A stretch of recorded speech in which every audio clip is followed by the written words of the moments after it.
नमस्कार, मैं पल्लवी छिलावड़ा, आपकी vastu feng shui consultant. Vastu feng shui की 2025 की सीरीज का ये दूसरा लाइव एपिसोड है। इससे पहले हमने आपके साथ 2025 के हिसाब से कुछ प्लेनेटरी ग्रह मूवमेंट के हिसाब से एंगर से रिलेटेड नेचर ऑफ बिजनेस के बारे में बात की थी। आज मैं आपके लिए बहुत ही इंटरेस्टिंग इंफॉर्मेशन लेकर आई हुई हूँ। जब भी कोई साल बदलता है तो साल का वास्तु कैसे कैलकुलेट किया जाता है, साल के जो कैलकुलेशन के तरीके होते हैं वो इस तरह से होते हैं कि जैसे आप हिंदू एस्ट्रोलॉजी के हिसाब से पंचांग को देखते हो। पंचांग में बहुत सारे कैलकुलेशंस होते हैं। जो लोग पंचांग बनाने वाले लोग होते हैं उनको मालूम होते हैं कि वो पूरा मैथमेटिकली कैलकुलेशन बेस पे पंचांग चलता है। उसके अंदर साल का कैलकुलेशन होता है, बदलते हुए ग्रहों की अक्षांश रेखा और उसकी जो प्लेनेटरी मूवमेंट के हिसाब से जो उसकी डिग्री होती है उसका कैलकुलेशन होता है कि ये साल के अंदर इतनी डिग्री के ऊपर जब इसके प्रभाव पड़ेंगे इंसानों के ऊपर या अर्थ के ऊपर तो उसका इफेक्ट कैसे होगा। और उस दौरान, उस इफेक्ट के दौरान ऑस्पिशियस मुहूर्त टाइमिंग के अनुसार, उसमें घड़ी का भी कैलकुलेशन का भी मेथड होता है कि टाइमिंग के अनुसार शादी ब्याह के लिए अच्छा कौन सा समय है, गृह प्रवेश के लिए अच्छा कौन सा समय है, आपको नया कुछ बिजनेस बाय करना है तो उसके लिए अच्छा कौन सा समय है। तो ये पूरा जो होता है उसमें टाइमिंग का कैलकुलेशन होता है, साल का कैलकुलेशन होता है, बदलते हुए प्लेनेटरी मूवमेंट के हिसाब से उसकी डिग्री का कैलकुलेशन होता है और कितने लेवल पे किस तरह से उसकी इफेक्ट अर्थ के ऊपर कहाँ पे किस तरह से आएगी, सैटर्न की इफेक्ट आपके ऊपर कैसे आएगी, मून की इफेक्ट आपके ऊपर ऐसे आएगी और वो भी कौन से कॉर्नर्स पे आएगी, किस तरह की डिग्री पे आएगी, उसके हिसाब से वो सारा कैलकुलेशन होता है।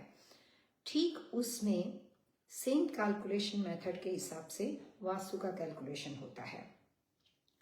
हमने अपनी जिंदगी में बहुत सारी पुरानी बातें सुनी है। इंद्र भगवान के बारे में सुना है। हिंदू मैथोलॉजी के हिसाब से इंद्र की जो इंद्रपुरी थी वो विश्वकर्मा जी ने बनाई थी।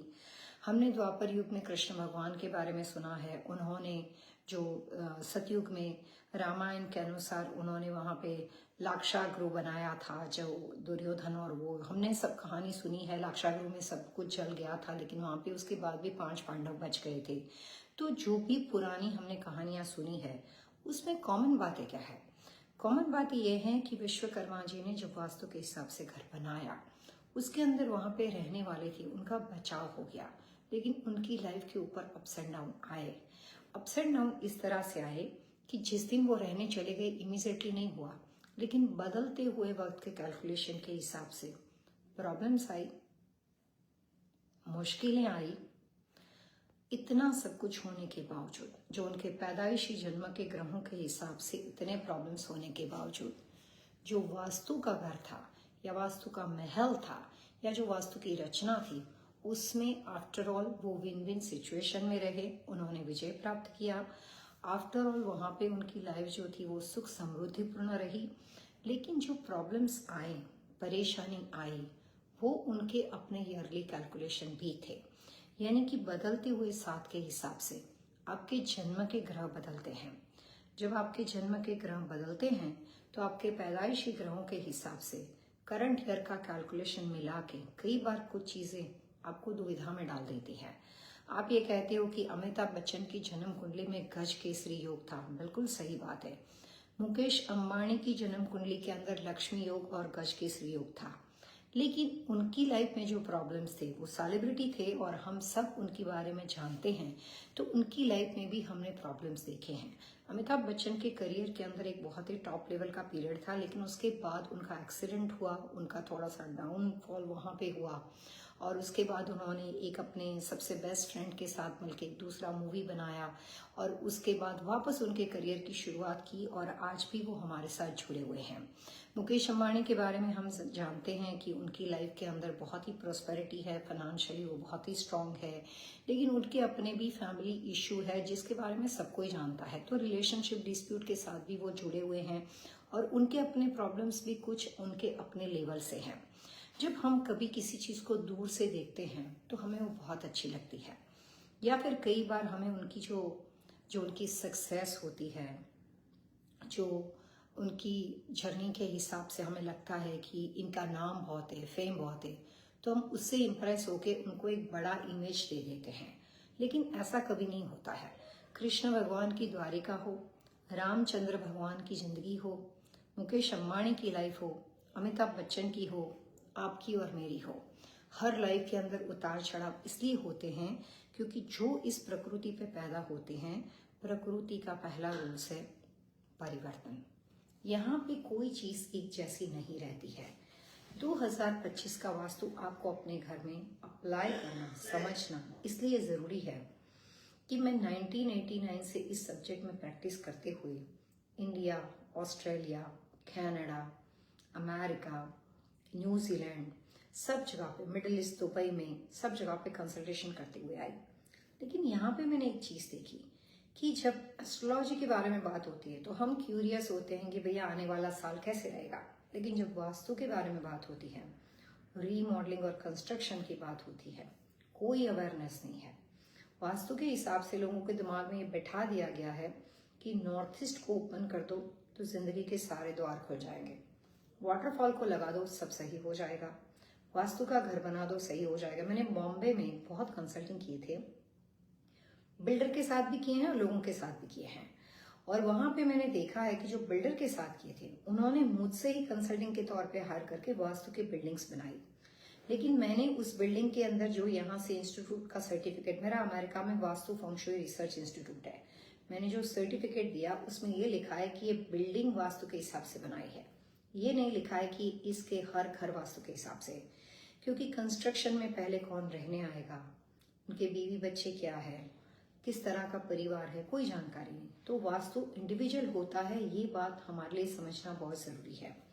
ईयरली कैलकुलेशन के हिसाब से वास्तु प्रकृति से परे नहीं है, कंस्ट्रक्शन का विषय है।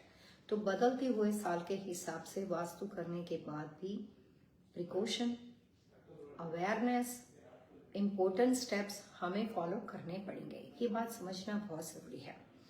2025 का कैलकुलेशन न्यूमरोलॉजी के हिसाब से नंबर 9 का कैलकुलेशन है, 2 + 2 + 5, तो नंबर 9 का कैलकुलेशन है।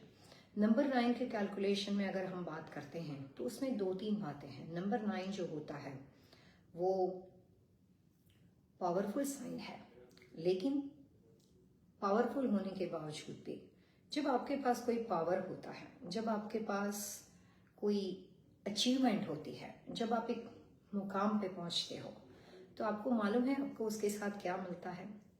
एनिमी मिलते हैं। कोई भी सक्सेस विदाउट एनिमी हो नहीं सकती। अगर आप सक्सेसफुल हो तो आपके फैमिली मेंबर्स जेलस हो सकते हैं, बाहर के लोग जेलस हो सकते हैं, कंपटीशन हो सकती है, कंपटीशन में निकल के ही आगे जाना है। तो कुछ नेगेटिविटी अपने आप आ ही जाती है। अरे देखा इसने तो रोल्स रॉयस ले ली, अरे देखा इन्होंने तो इतना बड़ा महल जैसा घर बना दिया। वो कोई भी हो सकता है, आपके रिश्तेदार हो सकते हैं, दोस्त हो सकते हैं। तो सक्सेस के साथ एक सिक्के के जैसे दो पहलू होते हैं, वैसे सक्सेस के साथ कुछ नेगेटिविटी आती है। 2025 अपने अचीवमेंट, अपने सक्सेस को आपके एनिमी, आपके आसपास घूमती हुई नेगेटिव एनर्जी से प्रोटेक्ट करने का साल है। नहीं है वहां से एनिमी आ जाएंगे। जब मैंने लास्ट शो में कहा था कि एंगर पे कंट्रोल रखो, उसका रीजन ये था कि 2025 में जो ऐसे लोग जो शांतिपूर्ण जिंदगी जी रहे हैं, जिसको लाइफ में कोई प्रॉब्लम्स नहीं है, अचानक से लीगल नोटिस आ सकती है, अचानक से पार्टनरशिप में डिस्प्यूट हो सकता है, पति पत्नी में डिवोर्स प्रॉब्लम्स हो सकती है, सेपरेशन हो सकता है। तो रिलेशनशिप के मनमुटाव का साल है, लीगल लिटिगेशन और प्रॉब्लम्स का साल है। जितने ज्यादा पावरफुल लोग इस 2025 के अंदर है और उनकी डेट ऑफ बर्थ के अनुसार अगर मान लेते हैं कि 2025 इनका कमजोर साल है, या वास्तु शास्त्र के हिसाब से उनका ही घर की दिशा नॉर्थ ईस्ट यानी ईशान दिशा, नॉर्थ यानी उत्तर दिशा, ईस्ट यानी पूर्व दिशा है, जो कि हम हमेशा अच्छा मानते हैं।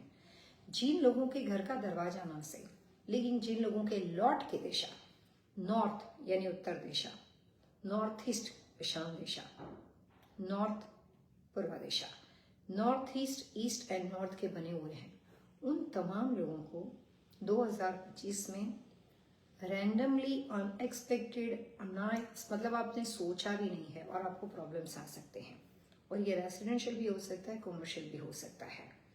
2025 में जिन लोगों ने आंख बंद करके नॉर्थ ईस्ट कॉर्नर को एक्टिवेट किया हुआ है, किस चीज से कॉर्नर एक्टिवेट होता है? वॉइस मोशन क्रिएट करता है, कलर मोशन क्रिएट करता है, ब्राइट कलर्स, बहुत ज्यादा उस जगह के अंदर कैंडल, खुशबू वाली चीजें मोशन क्रिएट करता है।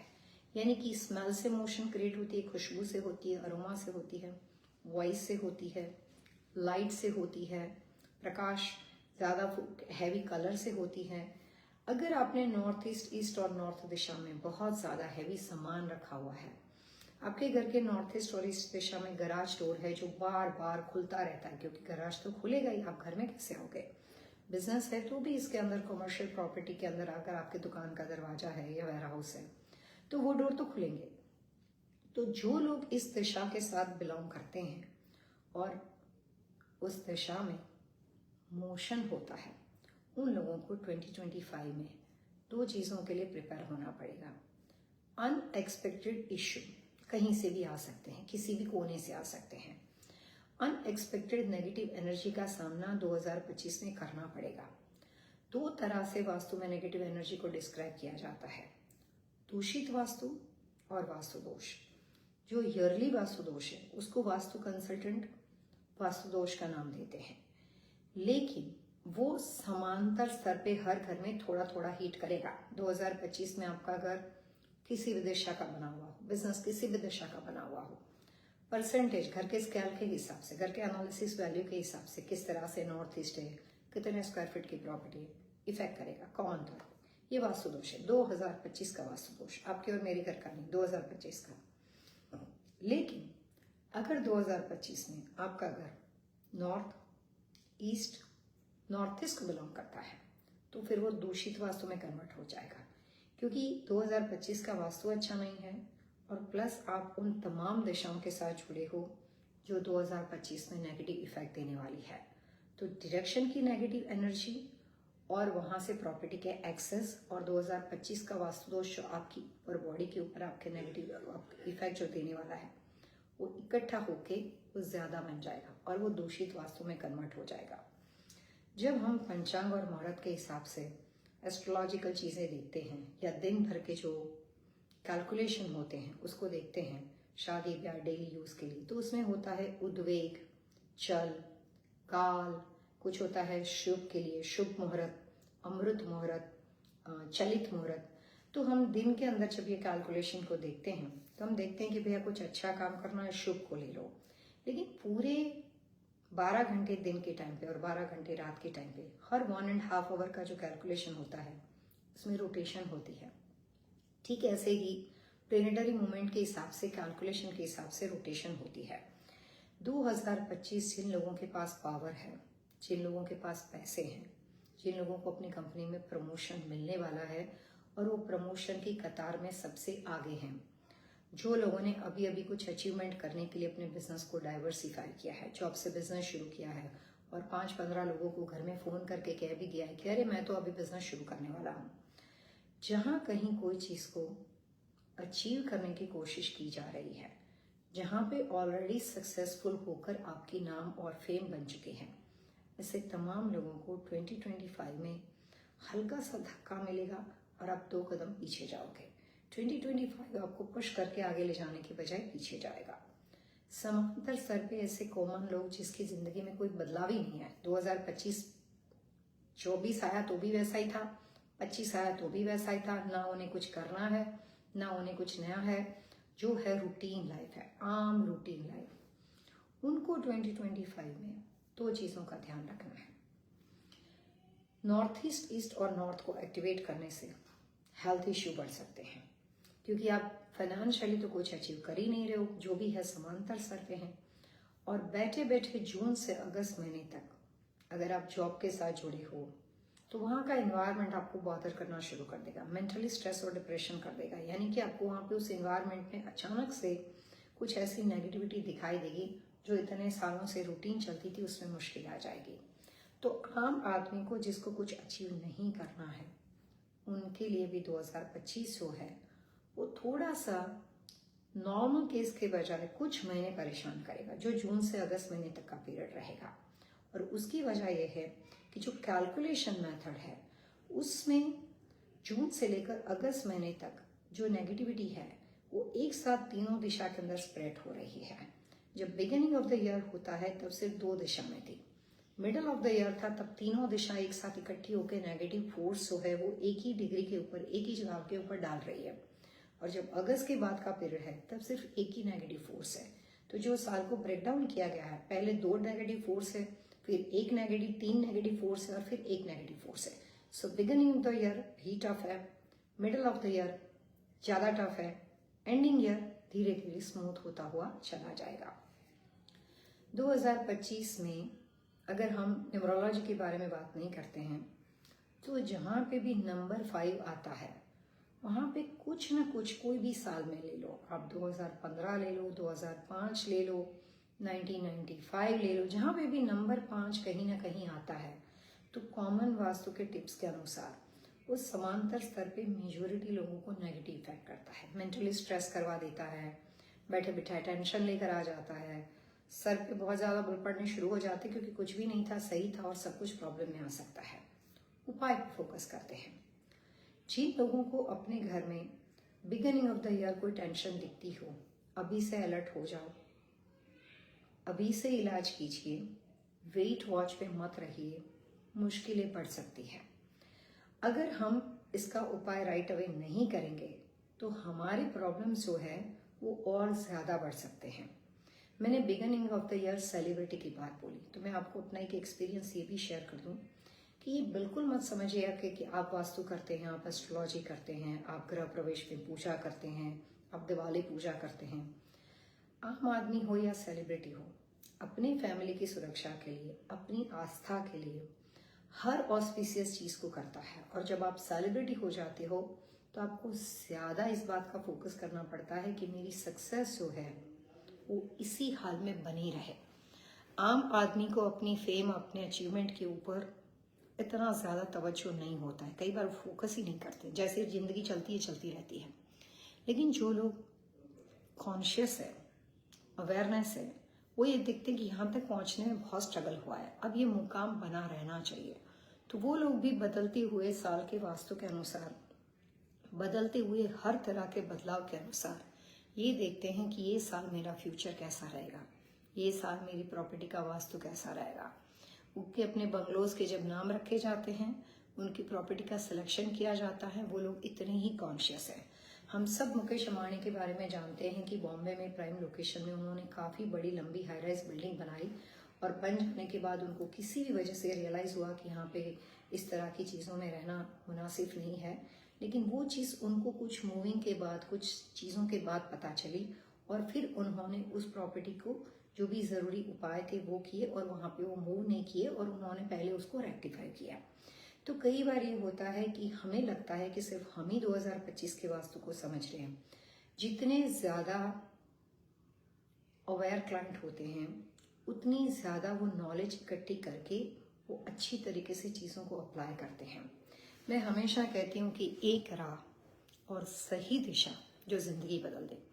उसका मतलब होता है कि जब आप अपने घर के बाहर निकलते हो, अपनी ज़िंदगी की जर्नी चालू करते हो, शादी ब्याह की जर्नी चालू करते हो, तो उस वक्त आपके पास राइट वे होना चाहिए, राइट पाथ होना चाहिए और राइट डायरेक्शन होनी चाहिए।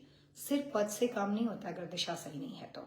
अगर आप चल रहे हो, पथ है आपके पास लेकिन डायरेक्शन गलत है, तो भी आप गोल गोल घूमोगे और आप अपनी डेस्टिनी तक नहीं पहुंच जाओगे। तो पथ के साथ साथ डायरेक्शन अगर सही दिशा में है तो जाके आप एक राह और सही दिशा, तो आप चल तो रहे हो लेकिन डायरेक्शन सही है तो आप अपना गोल अचीव कर सकते हो। आज हमने 2025 के अंदर कैलकुलेशन के हिसाब से, नंबर ऑफ कैलकुलेशन के हिसाब से बातें की। मैं आपको यहाँ पे टिप्स देना चाहती हूँ। मैं पूरे 2025 में, आप किसी भी कंट्री में रहते हो, कोई भी जगह से बिलोंग करते हो, कुछ टिप्स देना चाहती हूँ। पहली टिप्स, अगर इस साल की शुरुआत में कुछ प्रॉब्लम्स हो जाए, राइट अवे पहले शुरू से ही कांटेक्ट कीजिए, उसको लाइटली मत लीजिए, वो प्रॉब्लम्स बड़ा हो जाएगा। 2024 से प्रॉब्लम चल रहे हैं तो 2025 के घर के वास्तु और बिजनेस के वास्तु पे ज़्यादा फोकस किए। अगर नहीं किया तो जून के बाद प्रॉब्लम्स बढ़ जाएंगे। 2025 की वास्तु की टिप्स सबसे इम्पोर्टेंट ये है कि अगर आप अपने घर और बिजनेस में अपना पैसा, cash, finance, valuable documents, important चीज़ें, फिलहाल कोई लिटिगेशन चलता है वो, और कोई भी तरह की मेडिसिन, अगर आप बीमार चल रहे हो तो मेडिसिन या घर की होम फार्मेसी, ये तमाम चीज़ें 2025 के अनुसार अगर आप नॉर्थ ईस्ट और नॉर्थ में रख रहे हो, आप उसको वहाँ से निकाल दीजिए। कुछ हद तक ईस्ट में रख सकते हो, लेकिन वो प्योर ईस्ट नहीं होगा। जैसे साउथ ईस्ट 120 डिग्री पे आता है तो ईस्ट का एरिया होगा 70 डिग्री ईस्ट का एरिया होगा, लेकिन टूवर्ड्स नॉर्थ ईस्ट साइड नहीं होगा, टूवर्ड्स साउथ साइड होगा। यानी कि 120 डिग्री पे ईस्ट आता है तो हम अपनी तमाम चीज़ें जो है वो 110 डिग्री पे रख सकते हैं, या फिर हम इसको साउथ ईस्ट में रख सकते हैं सिर्फ 1 साल के दौरान, ज़्यादा नहीं, सिर्फ 1 साल के दौरान। अगर वहाँ पे भी जगह नहीं है तो हम नॉर्थ वेस्ट में रख सकते हैं। तो या तो साउथ ईस्ट टू ईस्ट, या तो साउथ ईस्ट, या फिर नॉर्थ वेस्ट, वहाँ से जगह बनाइए और वहाँ पे आप अपने सारे जो भी मेडिकल या मेडिसिन से पेपर है वो रखिए। जो वैल्यूएबल इंपॉर्टेंट चीज़ें हैं वो वहाँ पे नहीं रखनी। वैल्यूएबल और इम्पोर्टेंट चीज़ें हैं वो आपको साउथ वेस्ट यानी नैऋत्य दिशा में रखनी है और साउथ यानी दक्षिण दिशा में रखनी है। तो पहले तो जो ऑलरेडी एसेट्स है, पेपर वर्क है, उसको राइट दिशा में मूव कर दीजिए, ताकि अगर वो नॉर्थ ईस्ट और नॉर्थ ईस्ट में रहे इश्यू बन जाएंगे।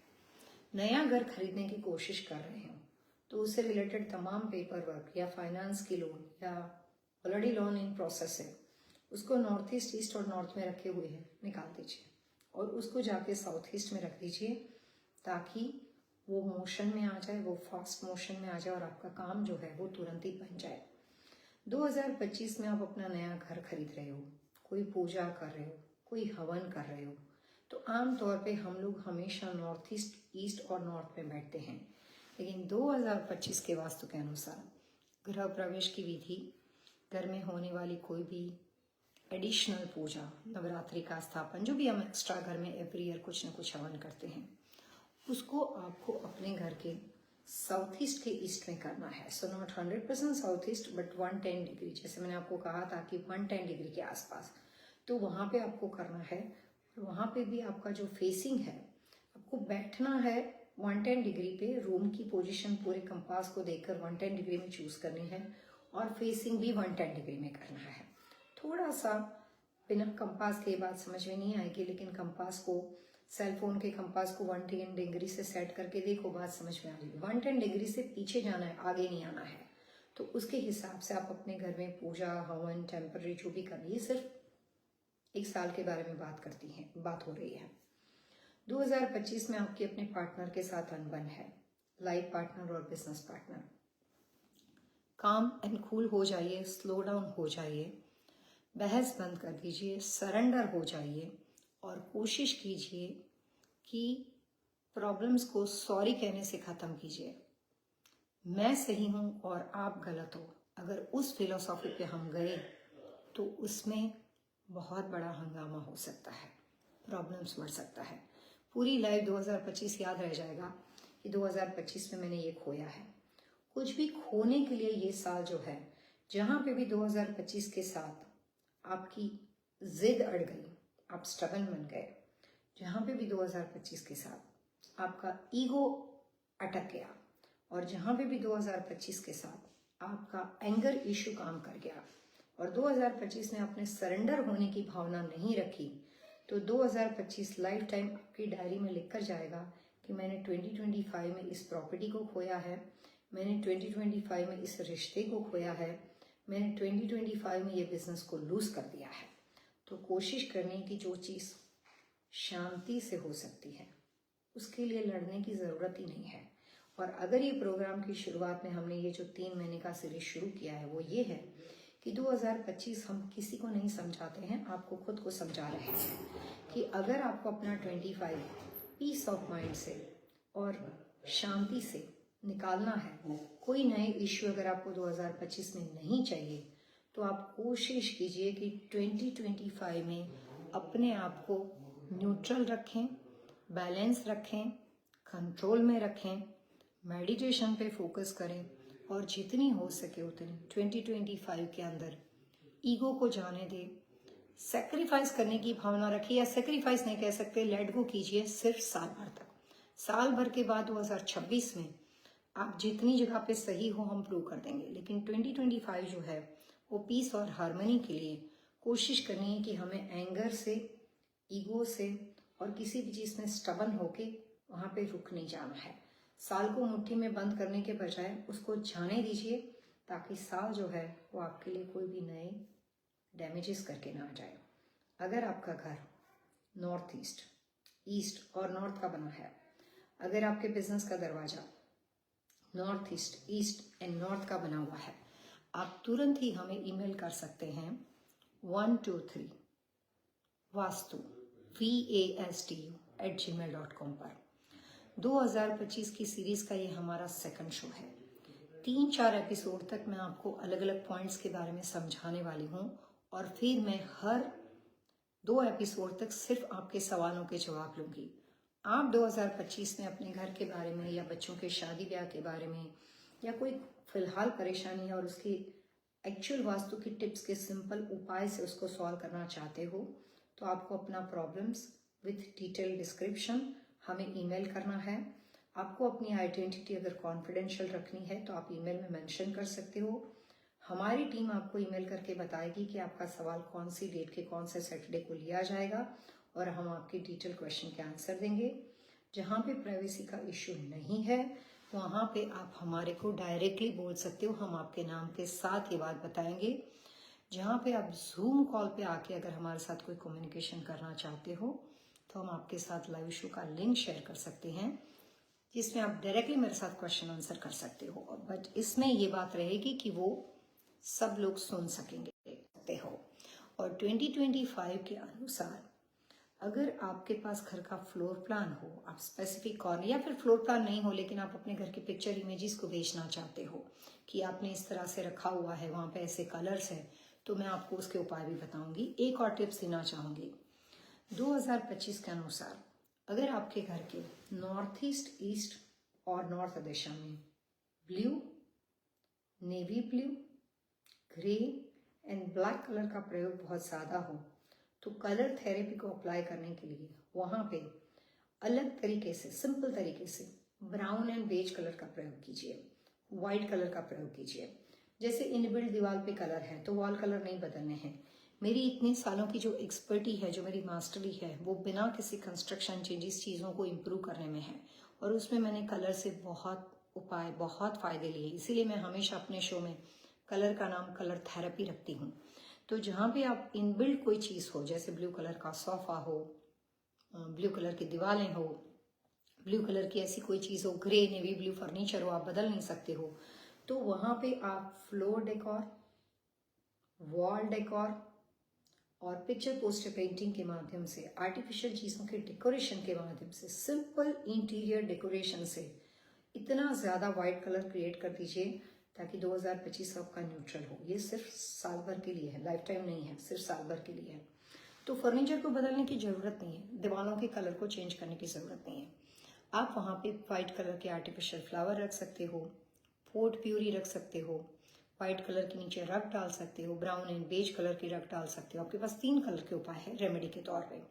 आप ऐसे कलर के पिक्चर पोस्टर पेंटिंग दीवार पे लगा सकते हो, बेडरूम हो तो बेडशीट लगा सकते हो। जितना सिंपल तरीके से, अगर आपको उस कमरे के स्क्वायर फीट के हिसाब से 20% लगता तो 40% वाइट को क्रिएट कीजिए। वाइट, ब्राउन, बेज मिक्स करके भी ले सकते हो। जितने परसेंटेज है कलर्स फिलहाल, उसे डबल परसेंटेज क्रिएट करोगे, साल बैलेंस हो जाएगा। यूं ही आया है यूं ही चला जाएगा, लेकिन कलर थेरेपी से फायदा करके जाएगा, नुकसान जरूर नहीं करेगा। और ये टिप्स आप अपने किसी भी फ्रेंड को भेज सकते हो, किसी के साथ ये वीडियो शेयर कर सकते हो। और अगर फिलहाल वो किसी प्रॉब्लम में है तो भी उस कंडीशन में 2025 में वो इश्यू बड़े नहीं बन जाए, उसके लिए भी आपको नॉर्थ ईस्ट और नॉर्थ ईस्ट को बैलेंस करना पड़ेगा। एक और बहुत ही इंपॉर्टेंट बात, लास्ट टिप्स में मैंने कहा था कि वाटर एलिमेंट्स को अवॉइड कीजिए। 2025 में नॉर्थ ईस्ट यानी ईशान दिशा, नॉर्थ यानी उत्तर दिशा और ईस्ट यानी पूर्व दिशा में नेचुरल प्लांट को नहीं रखना चाहिए, including money plant, turtle tank, water fish tank, कुछ भी हो, कोई भी तरह के बैम्बू हो और कोई भी तुलसी हो। आमतौर पे वास्तु में कहते हैं कि तुलसी और मनी प्लांट कहीं पे भी रख सकते हो, लेकिन 2025 के वास्तु के हिसाब से इंडोर प्लांट बिजनेस में और घर में नॉर्थ ईस्ट, ईस्ट और नॉर्थ में है तो आप उसकी दिशा बदल सकते हो, उसको साउथ ईस्ट में रख सकते हो, लेकिन ये 3 दिशाओं में नेचुरल प्लांट नहीं होना चाहिए। आप साउथ ईस्ट पे जितना मर्जी रख दो, उसको मूव कर दो, कोई इश्यू नहीं। आज के प्रोग्राम में इतना ही। नेक्स्ट सैटरडे में आपके साथ फिर एक बार जुड़ूंगी। 2025 के हिसाब से जिन लोगों के एक्सपेंस बहुत बढ़ जाएंगे या जिनको अनएक्सपेक्टेड खर्चे आ जाएंगे, प्रॉपर्टी टैक्स हो सकता है, लिटिगेशन लड़ते हो तो लॉयर का खर्चा हो सकता है, कुछ ऐसे लोग जिनके बैठे बैठे हाथ में से पैसे यूं ही खर्च हो जाते, काफी लोग बोलते हैं मेरा तो पैसे खर्च होता ही रहता है, उनको इस साल बहुत ज्यादा खर्चा होने वाला है। तो मनी कंट्रोल करना, एक्सपेंस को कंट्रोल करना या इससे रिलेटेड वास्तु के टिप्स जानने के लिए आपको मेरे साथ नेक्स्ट सैटरडे जुड़ना पड़ेगा। लेकिन ये मैं ज़रूर कहूँगी कि 2025 में जिन लोगों को अनएक्सपेक्टेड खर्चे तो बढ़ेंगे, लेकिन जिन लोगों के हाथ से ऑलरेडी पैसे बहुत खर्च होते हैं उनकी खर्चे और बढ़ जाएंगे। मैं आपके लिए आपके वॉलेट का कलर, आपके पर्स का कलर, उस एक्सपेंस को बचाने के लिए छोटी छोटी वास्तु की टिप्स देकर नेक्स्ट सैटरडे वापस आपके साथ इसी जगह पे फेसबुक लाइव शो में मिलूंगी। आज के प्रोग्राम में इतना ही। Happy vastu living.